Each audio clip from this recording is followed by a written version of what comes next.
లేతలేగా దూడ పిల్ల తాగే పొదుగులోని పాల రంగు నువ్వే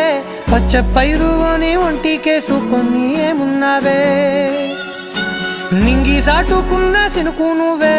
చుట్టిగా దూకేసి తాకినావే ఎలిసిపోని వాన జల్లులగా ఏమున్నావే ఓ మల్లె పూలన్నీ కుళ్ళు కూరలా ఏమున్నావే పిల్ల ఏమున్నావే తేనె తీగలన్నీ చుట్టుముట్టేలా ఏమున్నావే పిల్ల ఏమున్నావే సూర్యుడు చూడు పొద్దురాటిన నిన్ను చూసిపోలేడే చీకటి దాటిన సింధూరుడు